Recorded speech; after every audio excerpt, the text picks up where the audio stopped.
Dans les parcours d'actrices, il y a des parcours de femmes.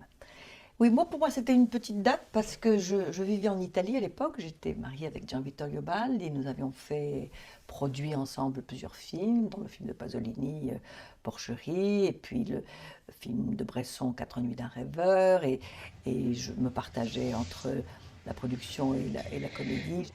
Tu veux dormir là? Mais ma vie de comédienne était un petit peu en panne. Et j'en souffrais parce que je trouvais que c'était dommage. Je ne comprenais pas pourquoi. Je suis tombée dans un mauvais moment parce que l'Italie, c'était juste une période très noire pendant les Brigades rouges et tout ça, où le cinéma a été un peu comme gelé. Locchio, Bertolucci et toute cette génération qu'on peut comparer à la Nouvelle Vague ont fait leurs moins bons films, ont été même un peu bloqués, n'ont pas tourné. Et donc, je souhaitais revenir tourner en France. Je voyais bien qu'en Italie, je serais toujours un peu une actrice étrangère, que même si je parle très très bien l'italien, j'ai pratiquement pas d'accent, mais euh, je sentais qu'ils ne me donnaient pas une place intéressante. Alors, ce film m'a permis de m'apercevoir que c'était pas tout à fait ça ma nature, que je, il fallait que je me reprenne en quelque sorte, qu'il fallait tout de même, je cesse de vouloir être une Italienne comme ça, élégante, un peu féminine, un peu sous la coupe d'un homme, que ça y est, j'avais eu cette très très belle, ce passage très très beau dans ma vie, mais que il était temps que je prenne des responsabilités et que ça, qu'est-ce que vous voulez que je vous dise? C'est à ça qu'on reconnaît les carrières. C'est qu'à un moment donné, il y a des choix à faire qui sont des choix très très difficiles, très cruels, et qui touchent tout de la vie, qui touchent aussi l'homme avec qui on vit, le lieu avec où on vit, comment on vit. Alors ce film-là a été probablement cette prise de conscience où tout d'un coup je me suis aperçue que, en me regardant sur l'écran, que je n'étais pas cette femme-là, mais j'en étais une autre et qu'il fallait qu'elle naisse de nouveau. On est beaucoup de fois au cours de la vie, vous savez, on a plusieurs vies au cours de la vie et puis chaque fois c'est un peu douloureux et chaque fois, à mes yeux, on progresse, on s'améliore. Et je préfère de loin la personne que je suis aujourd'hui que celle que j'ai été dans ces périodes reculées. Donc peut-être que ça a accéléré le processus de retour en France. Je te réveille? Tu veux que je t'accompagne à la gare? Non, non, je te remercie. Je m'arrange avec la voisine du dessous. En ce qui me concerne, Piala voulait sa propre femme pour jouer le rôle qui était son histoire, car l'histoire du film raconte son histoire personnelle. Je crois qu'il ne s'en est pas caché, donc je peux le dire. Il a voulu suivre de très près cette espèce de journal qu'il avait tenu pendant sa liaison très longue avec une femme qui avait travaillé avec lui pendant très longtemps. Et sa femme. Et ce trio, ce film, cette histoire à trois, au départ, était une sorte d'aller-retour permanent entre la femme et la maîtresse, la femme et la maîtresse. La femme avait un rôle aussi important que la maîtresse. Ça me plaisait, ça. Ce type de femme associée, alliée. Elle l'aime, mais en même temps, c'est un peu au-delà. Elle est sa force. Elle représente la féminité, non pas dans la demande, mais dans la stature. C'est une personnalité. Et ça, effectivement, c'est moderne. Alors, bon, moi, il a été très délicat parce qu'il n'a pas quand même voulu frontalement me dire qu'il ne voulait pas de moi. Mais quand je l'ai rencontré, j'ai vu un homme maussade. Et le producteur, Jean-Pierre Assam, m'avait un peu prévenu. Il m'a dit, tu sais, on essaye de faire du forcing, lui il veut nous coller sa bonne femme, nous on n'en veut absolument pas, donc nous on veut une actrice, on lui fait valoir que tu es qui tu es, que tu as... Bon, allez, moi, je vais me coucher. Il est tard, demain matin, je me lève tôt. Bonne nuit, chérie. Couche pas trop tard. Il se trouve trouve que moi, j'avais des liens d'amitié très étroits avec les deux, avec Rassam et avec Jean. Jean-Yann était venu en Italie pour faire des repérages pour son film pour les Chinois, et je les avais hébergés, je leur avais montré l'Italie, je leur avais présenté aussi des opérateurs, dont Tovoli, c'est moi qui ai présenté Tovoli à Rassam. Et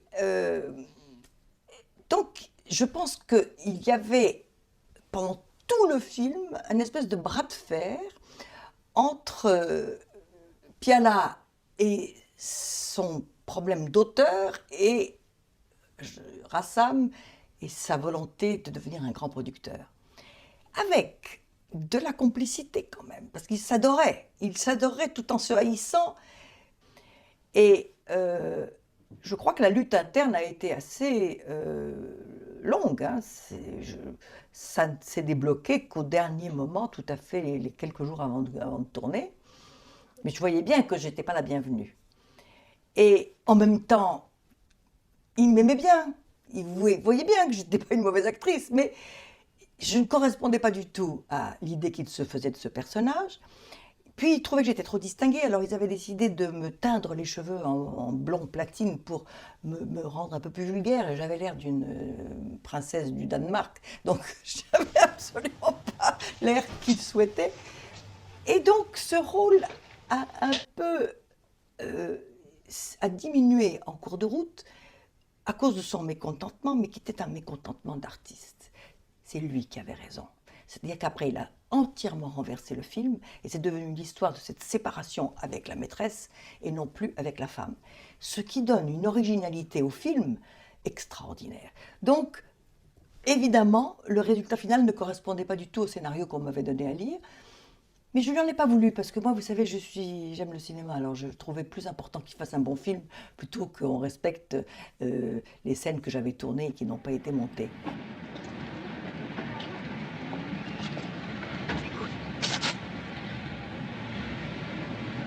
Elle va se marier. Sa mère m'a dit qu'elle allait se marier.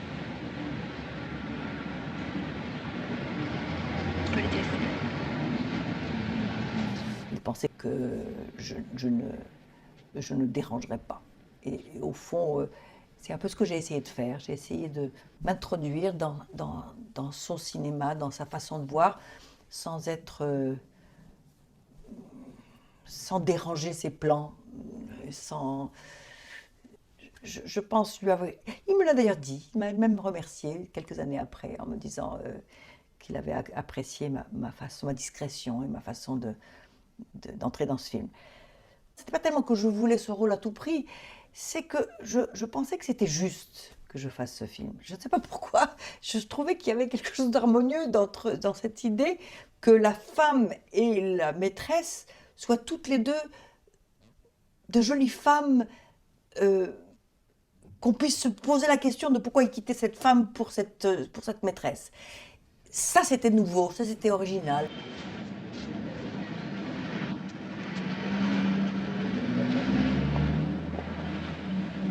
Ben, c'est comme un soulagement. Maintenant, je sais ce que j'aurais dû voir depuis longtemps, quoi. Des sourires, à des réflexions, à des silences. Mon petit chat. Je suis malade. Bon, tu restes avec moi? Non, je peux pas. Je peux pas, faut que j'aille travailler.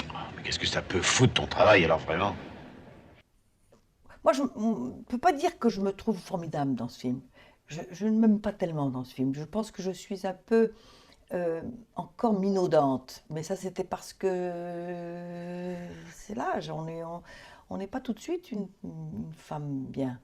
C'est rare, hein.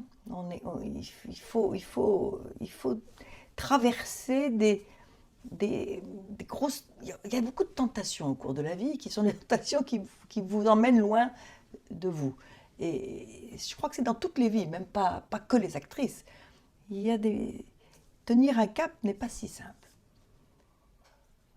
On sent que d'ailleurs, c'est joli, d'ailleurs. Il y a quelque chose de charmant, c'est qu'on sent que je suis un peu perdue entre le personnage que je crois que je dois jouer et le personnage que voulait Piala.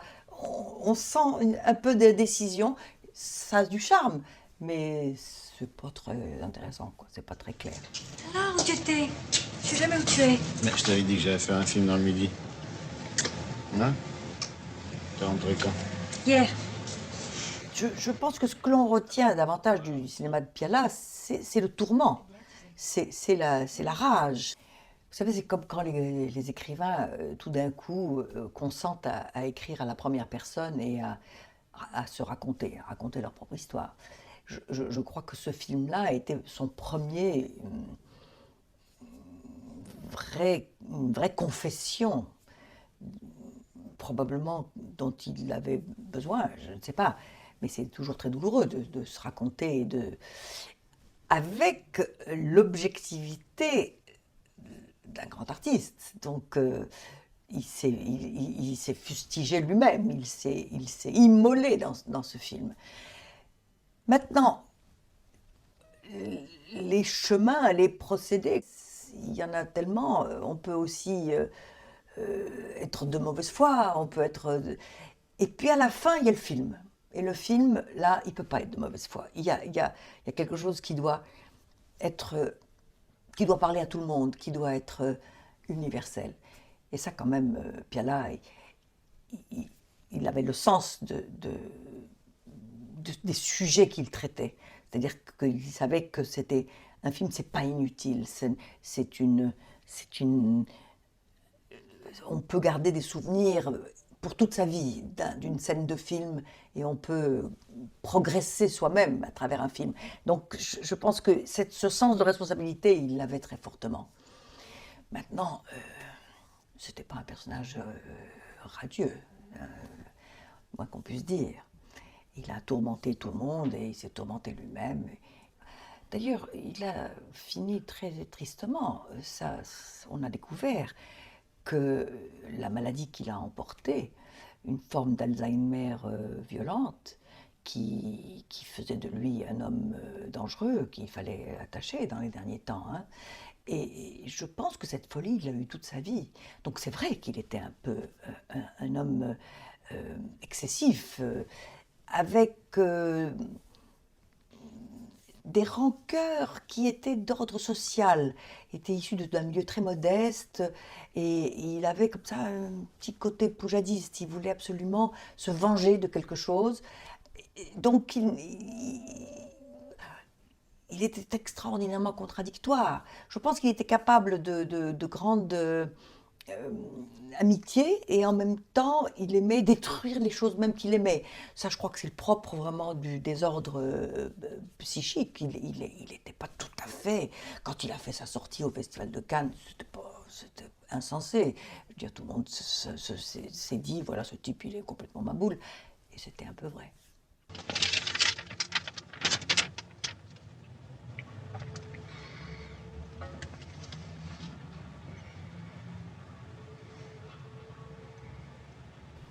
Mais je pense que l'art est le refuge de ceux qui souffrent beaucoup comme ça.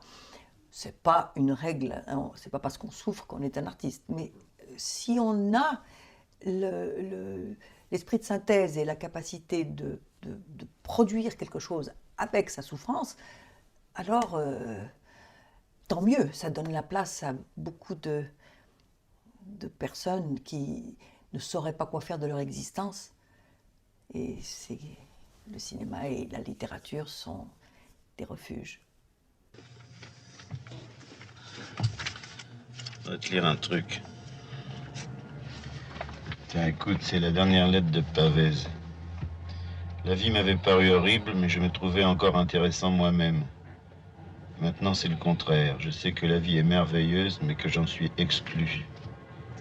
Puis-je te dire, mon amour, que je ne me suis jamais réveillé avec une femme à moi à mes côtés, que je n'ai jamais été pris au sérieux quand j'aimais et que j'ignore le regard reconnaissant qu'une femme adresse à un homme.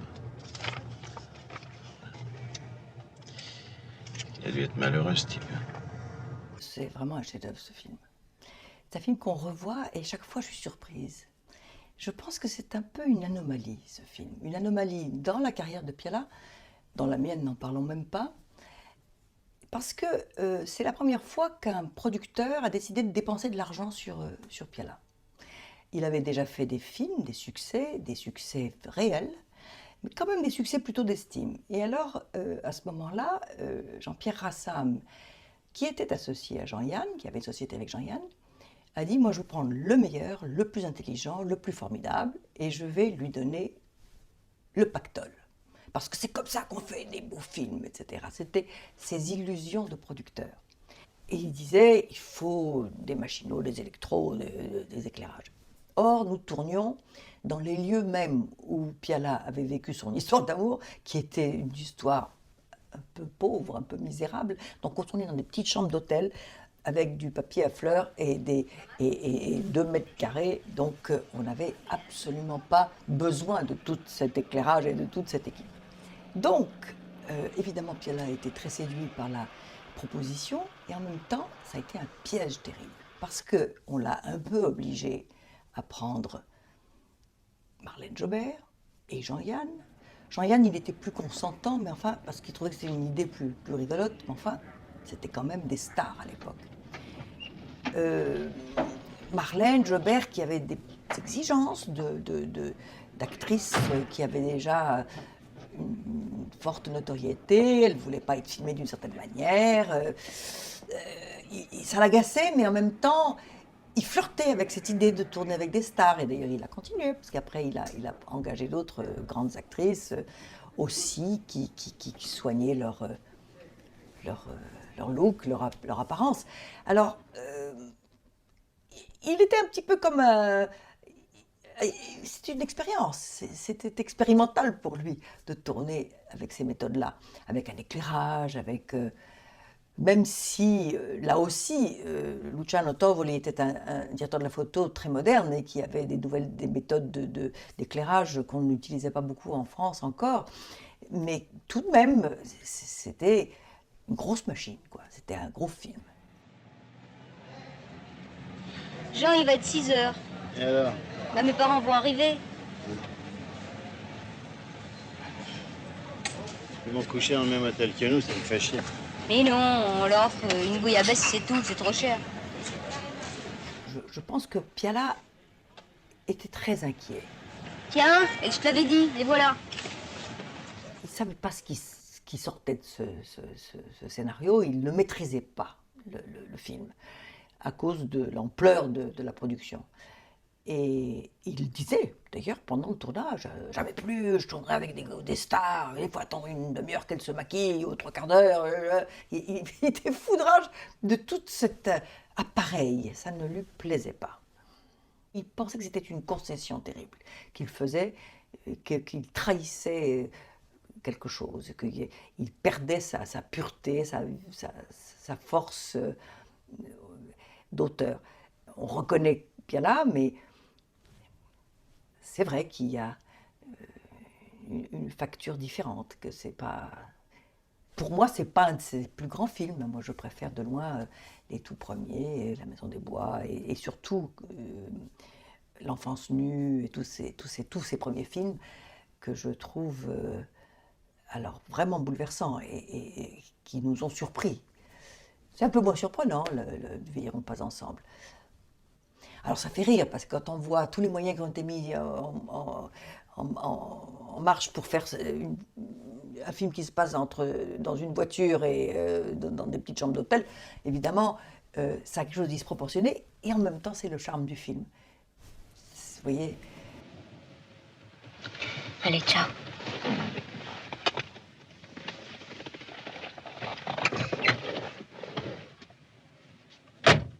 On sortait de la nouvelle vague, il y avait cette exigence de ne pas être artificiel, de ne pas tourner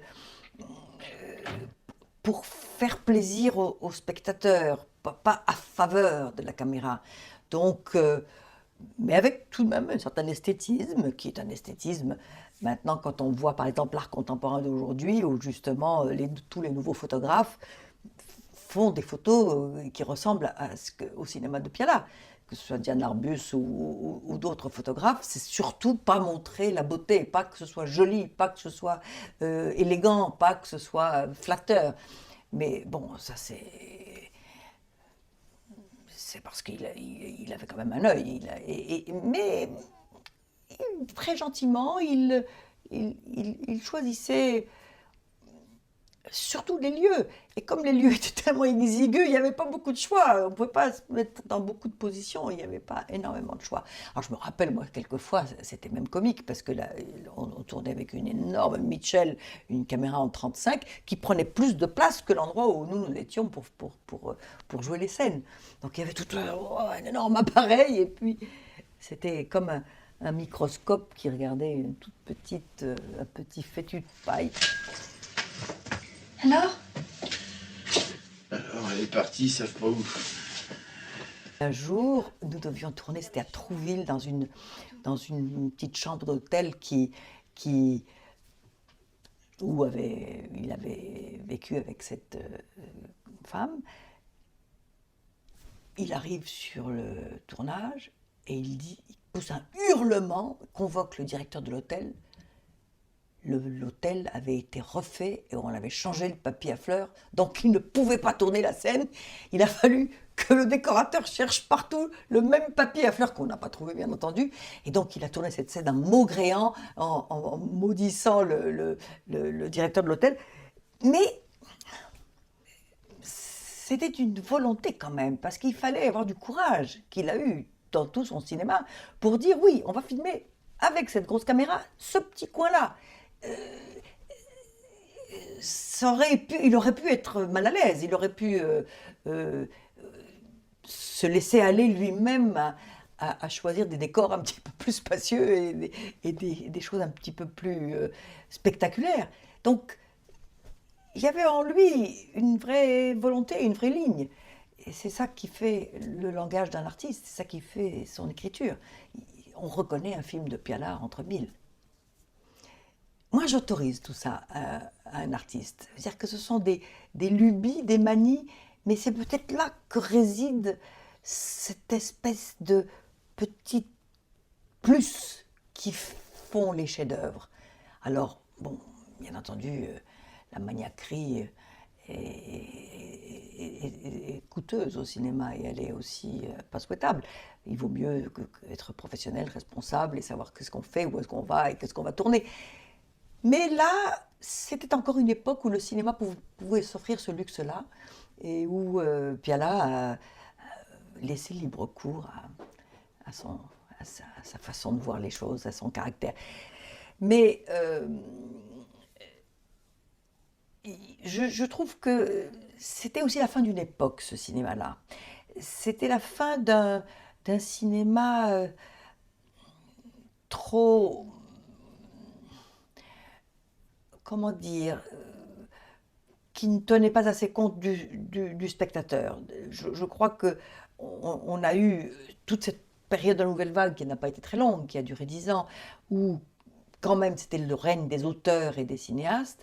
Et puis après est arrivé tout le cinéma, disons, plus commercial, si on peut dire. C'est difficile de dire ce mot parce qu'on ne peut pas le définir trop comme ça, mais... La scène qui se passe dans le métro, vraiment, est un exemple typique de cette espèce de mauvaise conscience qu'avait Piala. Et il voulait vraiment se racheter en faisant quelques scènes, un peu comme il avait toujours tourné, dans des méthodes de reportage et de cinéma de la Nouvelle Vague, avec très peu d'éclairage, il n'y en avait même pas du tout, je crois.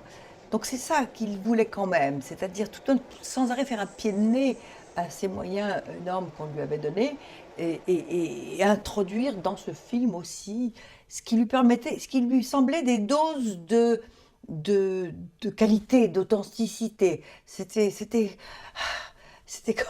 comme pour s'assurer quand même qu'il n'avait pas complètement vendu son âme au diable.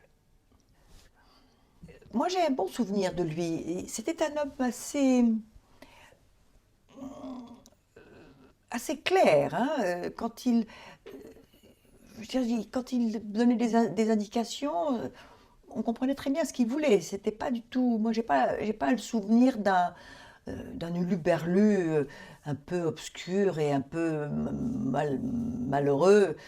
Non, il aimait le cinéma, il aimait tourner, il n'a pas été conscient du genre qu'il a mis au monde. Il a créé un genre de cinéma qui a été beaucoup répété après lui. Mais lui-même avait vraiment un plaisir de cinéaste. Et je crois que... Enfin, il disait pas grand-chose quand même. Il faisait pas de compliments, il ne remerciait pas, ça, non.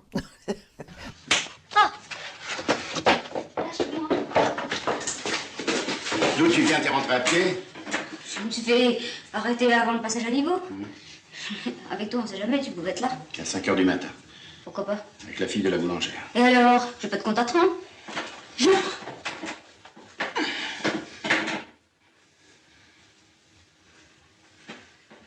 J'aurais jamais dû faire ça. Je te le pardonnerai jamais. Alors, il y a eu toutes sortes d'histoires, parce que naturellement, les rapports étaient très mauvais entre Jean-Yann et lui. Il se trouve que Jean-Yann, à ce moment-là, vivait un drame personnel. Son épouse, la seule qu'il ait épousée, était mourante d'un cancer. Donc Jean, tous les soirs, après le tournage en Camargue, prenait un avion pour aller au chevet de sa femme qui était déjà dans le coma. Il reprenait un avion très tôt le matin et il arrivait à Marseille et on tournait en Camargue, donc pratiquement il ne dormait pas, etc. Il était très très discret sur cette question. Moi, j'étais peut-être la seule à le savoir avec Rassam. Et puis un beau jour, Piala dit « Tu comprends, dans cette scène-là, moi j'aimerais que tu pleures. » Alors Jean lui dit « Tu sais, on peut faire beaucoup de choses. Moi, je peux te montrer une façon de douleur, mais j'ai peut-être pas besoin de pleurer, tu veux. » Et Piala lui dit cette phrase épouvantable, il lui dit « Tu n'as pas de cœur, tu n'as pas de sensibilité, un homme, ça doit pleurer aussi. » J'ai vu que Jean, qui était aussi fatigué, il n'a pas supporté. Il a trouvé que c'était vraiment une goutte de trop. Il a quitté le plateau, il est parti, il a disparu. Et pendant 3 jours, nous ne savions pas où il était, le film était interrompu. Et finalement, il s'est manifesté, c'est moi qui suis allée le chercher avec Jean-Pierre Rassam pour le convaincre de finir le film. Alors il m'a dit d'accord, mais à une condition, je ne parle plus à ce tocard. Le tocard, c'était Piala.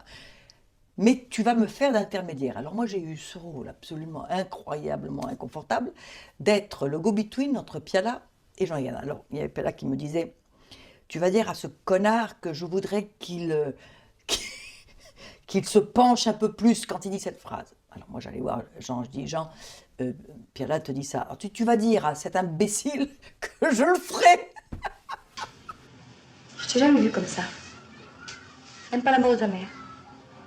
Et tout la fin du film a été comme ça. Il n'y a qu'au cinéma qu'on voit pas les hommes pleurer. Moi, j'ai vu pleurer tous les hommes que j'ai connus. Mon père, mon frère, ton père, même toi. Alors, il y avait aussi cette provocation de la part de Jean-Yann, qui se sentait plus metteur en scène qu'acteur. Je crois qu'il a beaucoup souffert à la fin de sa vie de ne plus mettre en scène et d'être seulement comme ça glorifié comme comédien. En fait, sa vraie passion, ça aurait été la production et la mise en scène. Et donc, il faisait un petit peu de la provocation en apprenant par ses textes. Il y avait des petites des pense-bêtes et des antisèches partout collés sur la voiture. Tout ça, c'est des histoires qui sont connues. Mais en réalité, c'était parce qu'il n'était pas très heureux de tourner ce film, Jean-Yann, profondément. C'était pas une chose qui l'engageait, qui le passionnait. Je ne pense pas qu'il était cinéphile. Je ne pense pas qu'il aimait tellement le cinéma. Et que quand il trouvait que c'était des caprices, toutes ces exigences de Piala. Et là, j'avais du mal. Moi, j'essayais quelquefois de le lui expliquer, de lui dire, écoute, laisse-le faire, parce que c'est ça qui va faire l'originalité du film. Dire, oh non, écoute, tout ça, c'est grotesque. Lui, il aimait les grands films américains. Alors, il y avait vraiment une mésentente, non seulement de caractère, mais idéologique. Ils ne faisaient pas le même film. Et ça a été dès le début. Sans compter que je crois qu'il coproduisait déjà, Jean-Yann, c'était la société qu'il avait constituée avec Rassam, et donc il voyait tout ce que ça coûtait, tout ça, et il trouvait qu'il y avait... Il n'en avait pas pour son argent, voilà. Il trouvait que c'était pas... L'argent ne se voyait pas sur l'écran, et c'était vrai.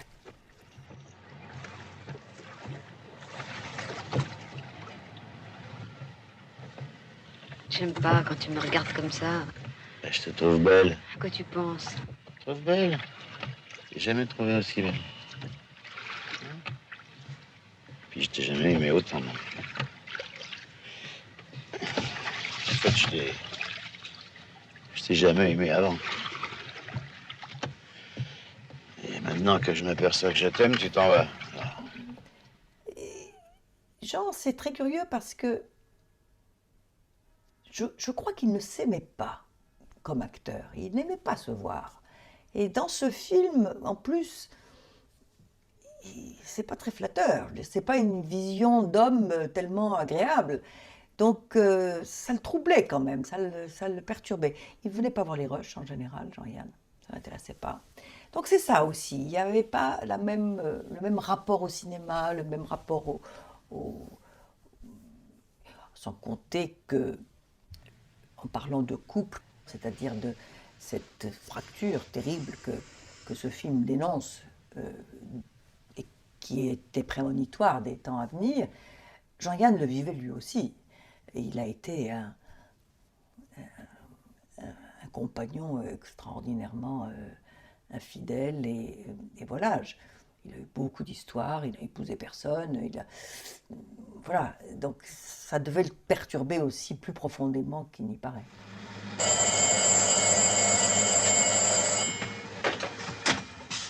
Oui? Jean? Oui, qu'est-ce que tu veux? Jean-Yann a eu le prix d'interprétation, il n'est pas venu le rechercher, il était en vacances en Turquie, il m'a téléphoné en me disant « Écoute, si c'est Jobard me donne le prix, tu vas le chercher s'il te plaît ». Et finalement, je crois que c'est son agent qui est allé le chercher, ou Rassam, je ne me souviens plus. Mais enfin, c'était très mérité, et pas tellement quand même, parce que c'est un film qu'il a fait contre ça, sa propre vocation d'artiste et d'acteur. C'était un film un peu à rebours. Mais vous savez, toutes les méthodes sont bonnes pour faire un bon film. Et quand c'est un chef-d'œuvre comme celui-là, on a beau, nous, essayer après de décortiquer quelle est la recette, qu'est-ce qui a fait que c'est un film aussi exceptionnel, on ne peut pas, on ne saura jamais.